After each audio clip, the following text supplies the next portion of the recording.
that pop. Pull up my bike and I swerve that pop.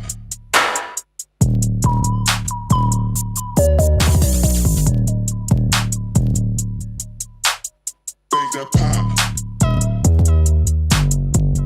Pull up my bike and I swerve. Big that pop.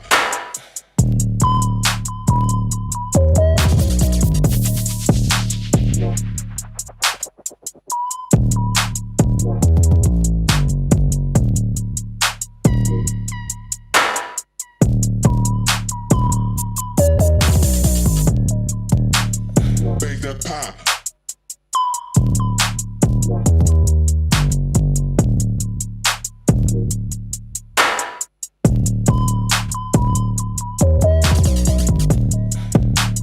Big that pop.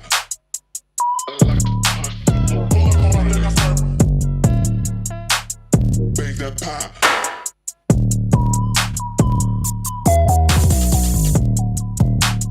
Big that pop. Two-time she call me easy when I hate that big that pop. Big that pop.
Hello and welcome to the preview show. We have some Monday night football for you tonight on RamsTV. Derby County hosting Burton Albion here at Pride Park Stadium. The Rams have the chance to go second in League One tonight. That's after results over the weekend. Bolton's game against Cheltenham was abandoned early on, so Bolton didn't increase their lead over Derby. Peterborough won at Charlton to go second, but have now played a game more than the Rams. And leaders Portsmouth's dismal run continued. They lost 3-0 at home to Leyton Orient. So here's how things stand going into tonight's game. Portsmouth's lead is down to just a single point.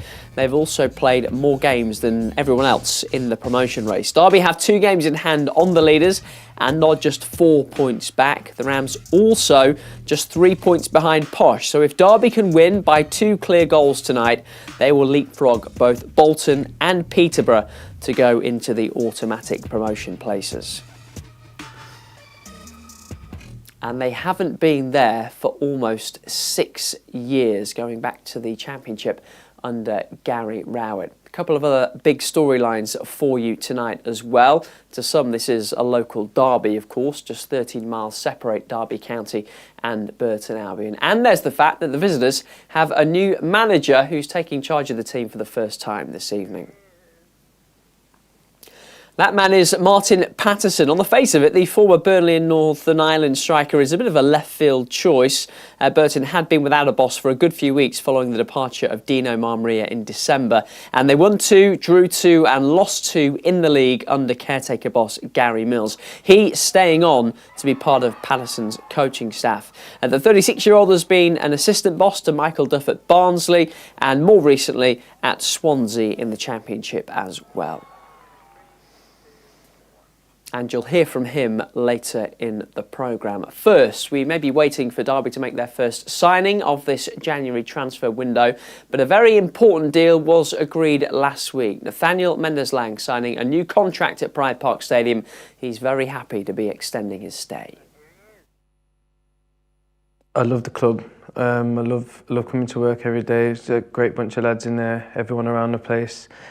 I'm settled. You know, it's the first time in my career living at home, so yeah, there's a lot of factors. You know, playing at Pride Park, the away travelling support that we bring. It all funnels into one, and yeah, I'm loving it. How long did it take for this to start feeling like home for you?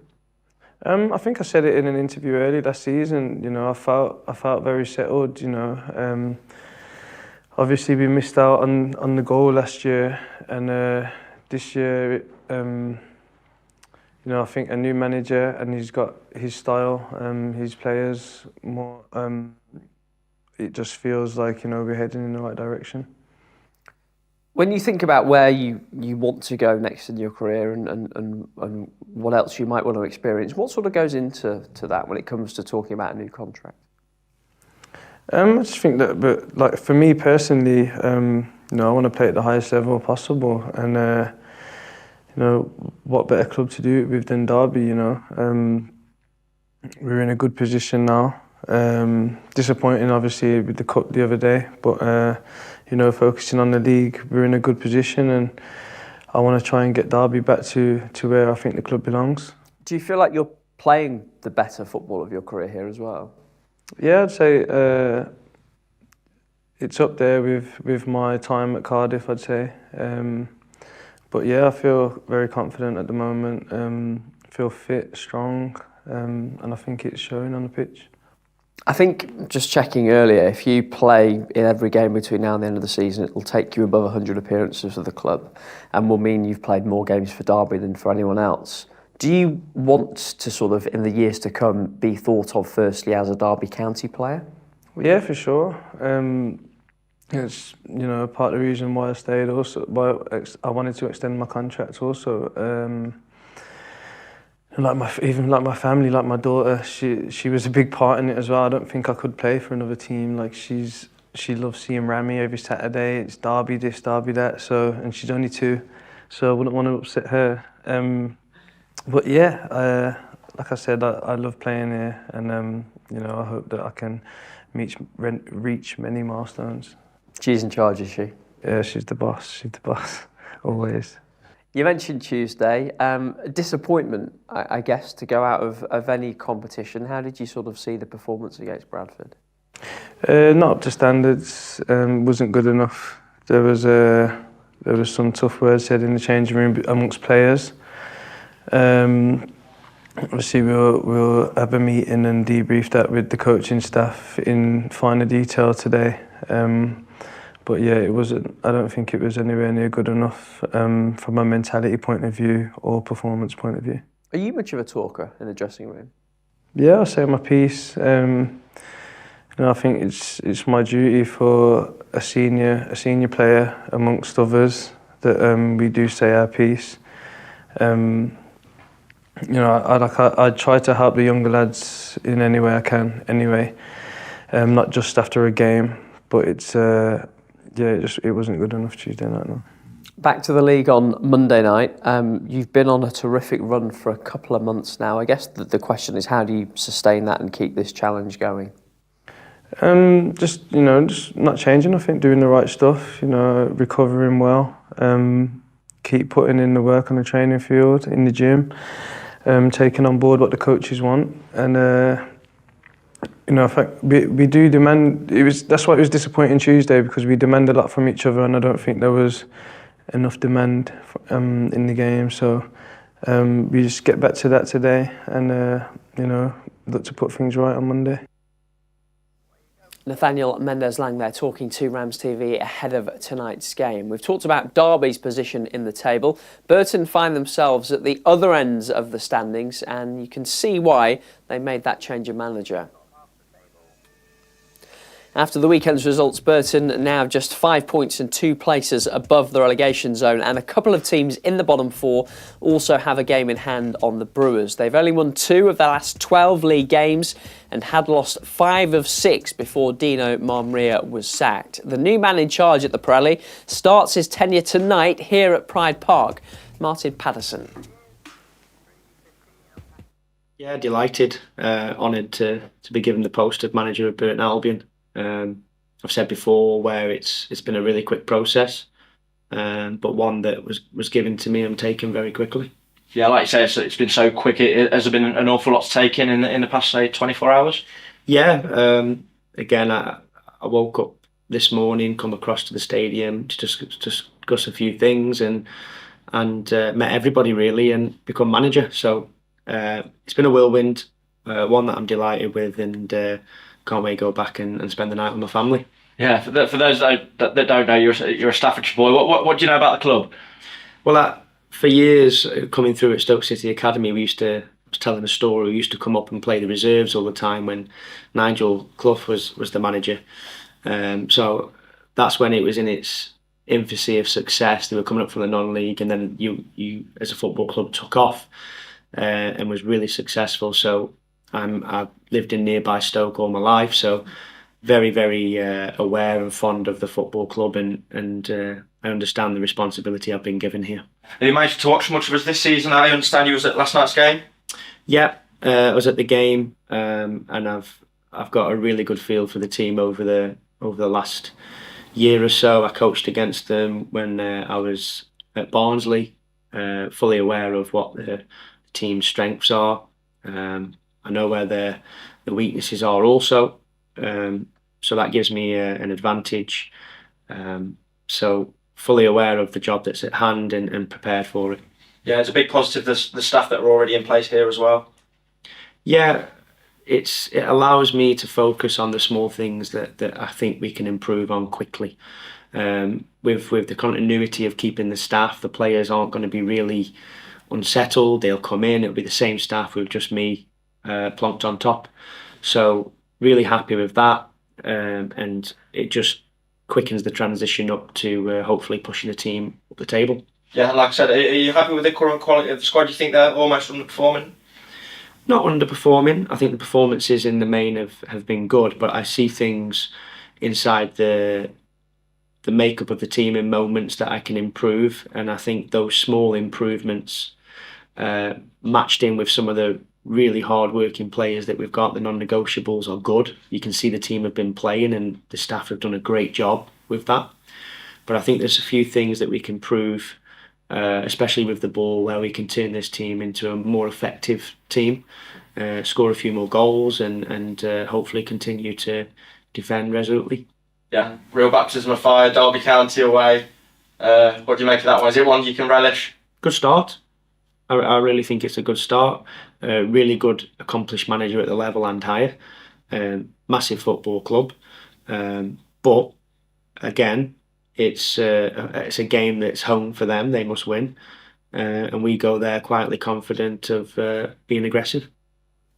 That's the new Burton boss, Martin Paterson. As for Derby's manager, Paul Warne was named Manager of the Month for December on Friday after his Derby side picked up 13 points from a possible 15 and went unbeaten through the month of December. Right now, the Derby boss just about as busy as he gets with the transfer window open, of course. He's been giving us a bit of an insight into what things are like for him right now. It's just constant that, pulling and pushing all the time. And there's never, until February the 1st, that's why most managers really like October, November. And weirdly, I don't think you can ever judge a team in the first 8 weeks because there's still so much to happen. Some players might go before the end of September, some might come in. Then you get, more often than not, the better teams, October, November, December, get a good run together.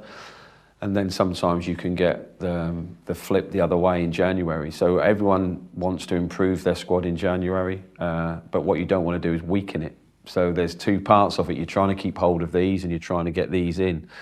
And then to get these in, you might have to let 2 of them go, but you can't let 2 of them go till you know those can come in. And only if those 2 want to go and they've got somewhere to go to. If they've got nowhere they can go to, you can't get them in. It's a constant, it's like playing 3 different Jengas at different times, and under one Jenga floor that it's just vibrating a bit, under one it's just going up and down, and one's still, and you're just constantly playing that, you're constantly moving pieces. And there's a lot of moving parts to it, obviously. It isn't just my opinion, it's the, my coaches, the recruiters, Stephen, David, there's, a lot to it. The board, they need to know, like when we have meetings about why we're trying to do it and why and how does it work in the summer, what happens, what league we're in, So it's a constant evolving thing.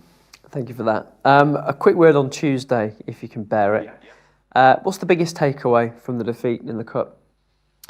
For me, never to be overconfident, I think.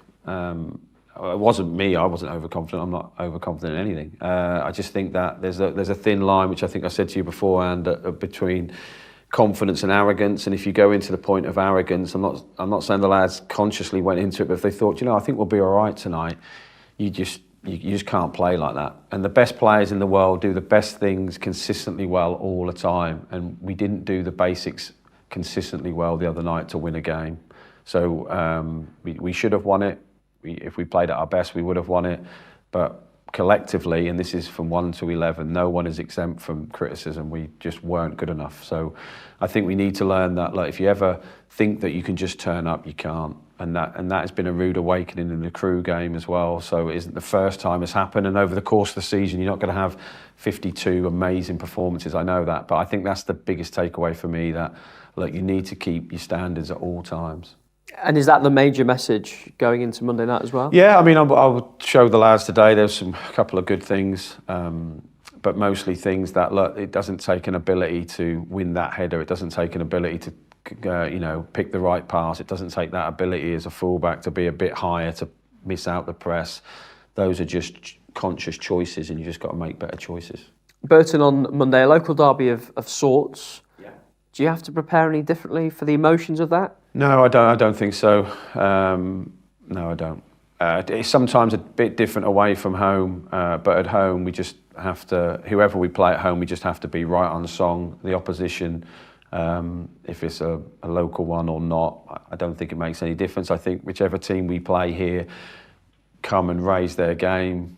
Speaking to the Bradford staff after, I know how much it meant to them and how much they want to get that performance out of their team every week as well. So I know that Pride Park gets the best out of other teams, and we have to get the best out of ourselves to win. So I don't look at it as any different now.